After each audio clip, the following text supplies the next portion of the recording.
Okay, so here in a short time, there will be a spring portal window, and you should expect to see a decent amount of players go in there. With how ridiculous and untamed the portal has become, it would not shock me if a ton of players try to move around again, get more money, and just make things even worse. Sure, I know they're trying to better their careers, but man, the transfer portal is the wild, wild west and is really screwing things up, especially in college basketball. But in my opinion, there are always some exceptions to the rules, as when it comes to the quarterback spot, I have a little bit more of a tolerance. I mean, not everybody can play, and with some of these guys, I really want to see them get on the field at some point, and you only have so many years and so much eligibility. So today, I ended up coming up with a couple of quarterbacks who I think need to enter the spring portal so they can find a new destination and hopefully get on the field sometime in 2025, or if not, 2026. But before we get started, if you're a big fan of college football, be sure to subscribe to the channel, leave a like if you want to support today's video, and let me know what player, team, topic, or situation I can cover next. Now let's get started and talk about some quarterbacks who should hop into the spring portal. Okay, so the first guy I want to talk about is Tyler Cherry. He's currently a quarterback for the Indiana Hoosiers. Cherry was a huge name in the class of 2024 in terms of the quarterback spot, as he went to the prestigious Center Grove High School located on the south side of Indianapolis, and guys who have recently come out of the school include Carson Steele, David Jackson, and Caden Curry. Of course, they've had some other names as well, but Cherry ended up being the guy after Taven Jackson, and he blew up into a 3-star recruit. He decided to originally commit to Duke, but after throwing for nearly 3,200 yards and 34 touchdowns as a senior, Cherry blew up into a 4-star. He decided to reopen his recruitment, and would eventually choose Indiana, despite being recruited really hard by Penn State. Cherry would ultimately decide to redshirt his first season on campus, but unfortunately things have not gone according to plan. Apparently, he has been dealing with an injury behind the scenes, which has not made things great. And then on top of that, Indiana has brought in some other guys to replace him at that quarterback spot. Curtis Rourke blew up last year after transferring in from Ohio, so they decided to grab another transfer, this time a guy in Fernando Mendoza, who is much more highly regarded and probably has a little bit more potential than Rourke does. Nothing against Rourke. Mendoza has real NFL potential, so it looks like he'll be here at least one more season, if not two, and after that, Fernando will likely turn it over to his little brother, Alberto. Alberto was committed to JMU when Sig was there and decided to follow him over to Bloomington. It looks like the Mendoza brothers could run the town for quite some time now, and Cherry is starting to fall off. According to the Indy Star, he's not even listed on the roster anymore, and that is likely due to an injury that happened behind the scenes. Still, I think he needs to enter the 2025 transfer portal and find a place that'll give him the best chance at rehabbing, the best chance at maybe getting on the field at some point, and it'll likely have to be at a lower level. In terms of his college football career, I think he needs to make the move, but for now, he's considered a student coach, and 2025 will not count against his eligibility, and if he can play in 2026, he'll be back on the field. But I'm still going to stick with my original opinion, which is the fact that I think he needs to enter the portal and find a school that he can immediately play at in 2026 and 2027, if that can happen. If he's not playing football though, Bloomington is a wonderful spot. Okay, so the second guy who I think really needs to enter the 2025 transfer portal in the spring period is quarterback Jadyn Davis from Michigan. When I first started doing YouTube, Jadyn Davis was a humongous name, as after his sophomore season, he was listed as the #1 overall player in the country. I mean, the guy ended up putting up crazy numbers while he was in high school, as he ended up throwing for 3,400 yards and 43 touchdowns back in 2022, and then had these same numbers in 2023 while winning Mr. Football both seasons. For some reason though, his stock ended up falling, as he was just around the top 100 in terms of 2024 recruits and would enroll early at Michigan. Despite the weird quarterback conundrum that they were in last season, Davis was not able to see the field. Alex Orji, Jaden Denegal, and Davis Warren all saw some time, but Davis was not able to. Ultimately, he would redshirt and is trying to battle it out for 2025. I just don't think it's going to happen at this point.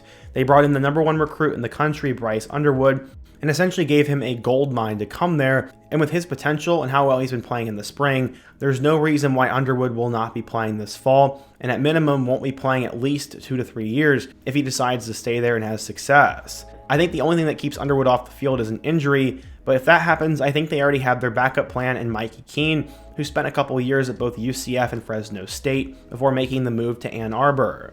It looks like Coach Moore has Underwood as the #1 guy, then they have their second guy in Mikey Keene, who's the experienced backup, and then obviously the third guy seems to be Jadyn Davis, but for a guy who was the former #1 overall recruit in his high school class, he might as well enter the spring window and go battle it out at another school that has an opportunity for more playing time, or at minimum, lines him up to play next year. If he wants to stay loyal to Michigan, that's great, and I support that. But he's one of the few players who I think actually should enter the portal, and that'd be the best move for his long-term career. But Michigan fans, what do you think? Okay, so another guy at a big-time school who I think needs to enter the portal is going to be quarterback Austin Mack. I've been hearing about Mack for quite some time now, as coming out of Folsom High School in California, he really blew up as a junior in 2022, throwing for nearly 3,500 yards and 40 touchdowns, becoming Sacramento's Player of the Year. As a 4-star recruit, Mack would decide to reclassify from 2024 to 2023, putting him a little bit behind the 8 ball in terms of development. He would decide to commit to Washington and was a top 10 quarterback recruit in his class, but ultimately would sit on the bench his first year as Michael Penix Jr. had his tremendous season and led Washington to the college football playoff. Mack was studying to be the next big thing there, but when Kalen DeBoer took the head coaching job at Bama, Mack decided to follow. This would put Mack in an interesting spot, as Jalen Milroe was returning for the 2024 season. They already had former 5-star Ty Simpson, and then also had Dylan Lonergan at the time. Mack ended up being the 3rd-string quarterback last year and would not get an opportunity to see the field, but he will battle it out in 2025 for the starting job. Except, I think he should cut his losses and, just like Jaden Davis, has a real reason to enter the portal. Currently, it looks like Ty Simpson is going to be the frontrunner for the job, as he has spent 3 years at Alabama and was a 5-star at one point, so it looks like he'll probably get the initial nod to start the season. If not him though, it's going to be nearly impossible to hold off Keelan Russell. After originally committing to SMU, Russell blew up from a 4-star recruit to the 2nd best quarterback behind Bryce Underwood and is an insane 5-star with endless potential. Some are saying that Russell is already pushing for the starting job over Simpson and that Austin Mack has sort of fallen behind. If that's the case, I think Mack should enter the portal, and he'll have plenty of opportunities and I think plenty of suitors to go start somewhere else. Again, I don't know how developed or how good he really is, but he put up big numbers in high school, is 6'6", and studied under Coach DeBoer, so that's a pretty good track record. I think he could definitely go to a lower-end Power 4 school and try to start immediately, and if not, spend 1 more year developing before trying to take over somewhere else at a bigger program. But Bama fans, what do you think of Mack?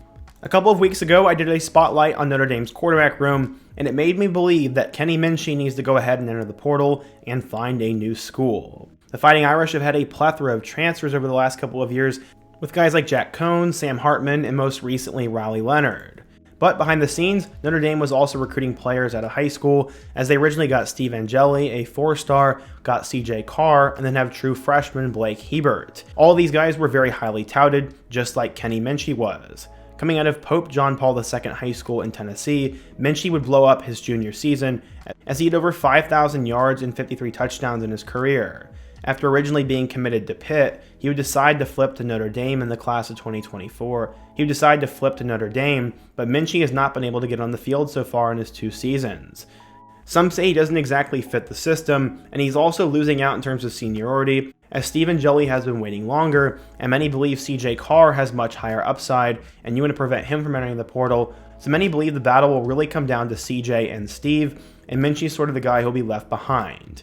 Maybe that's not the case, and maybe he will blow up, but if that is true, I think Minchey should enter the portal and find another Power 4 program where he can compete immediately or potentially start at. He's too athletically gifted to have his talents wasted in South Bend, and even if an injury happens, I just don't see Minchey getting on the field anytime soon.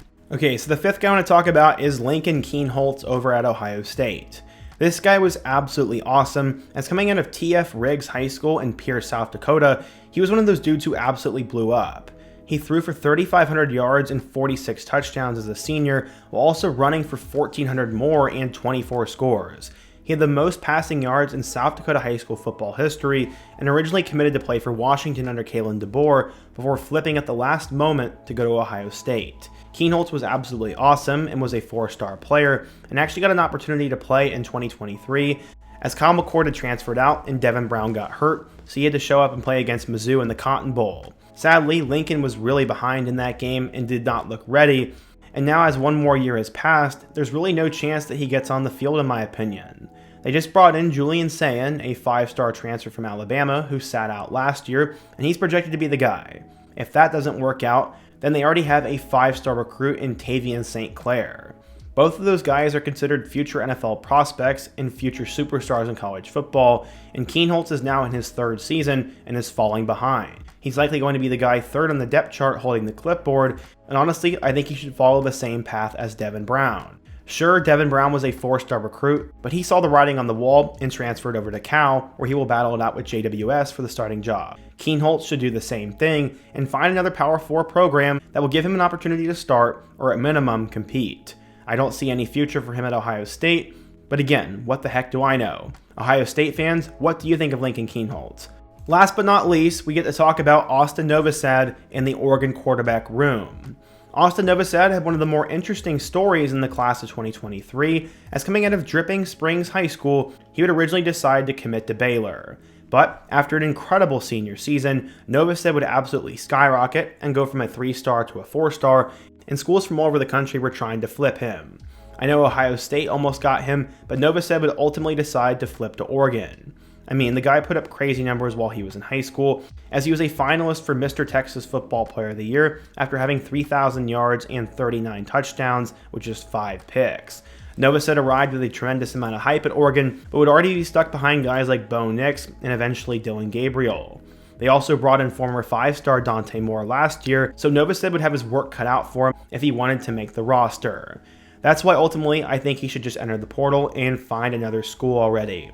Dante Moore was one of the best high school prospects we've seen in the last 5 years, and it feels like a Kyler Murray situation. He ended up sitting behind Dillon Gabriel last season and should be the starter in 2025 for the Ducks. I don't see any reason why Dante Moore doesn't win the job. Does Novosad want to be a backup for a 3rd straight season, or should he find somewhere else to go? Sure, Dante Moore could be a one-and-done type player for Oregon. The 2026 room is not much easier, as you'll have to beat out Luke Moga, who is also highly regarded, Achilles Smith Jr., who's a true freshman who is highly regarded, and then whoever the heck Oregon decides to bring in the 2026 class, and whatever transfer quarterback they can possibly land. I just don't see Novosad having that much of a future, and after 2.5 years being on campus, I think he should cut his losses, go into the portal, and start at another Power 4 program. We already saw JKS do that and leave for Cal, so I think Novosad should follow suit and do the same thing. Also, as many of you guys know, I don't particularly love the transfer portal and I don't like all the jumping around, but in these certain circumstances, I believe it's the best opportunity for these players, and I don't want to see their talent wasted. So far, none of these guys have really seen that much action in their first few seasons, so I think they should better themselves and find a better opportunity. But that's just me.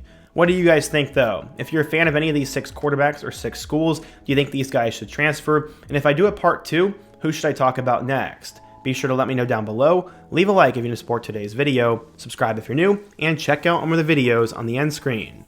Hope to see you guys again soon, but until next time, peace.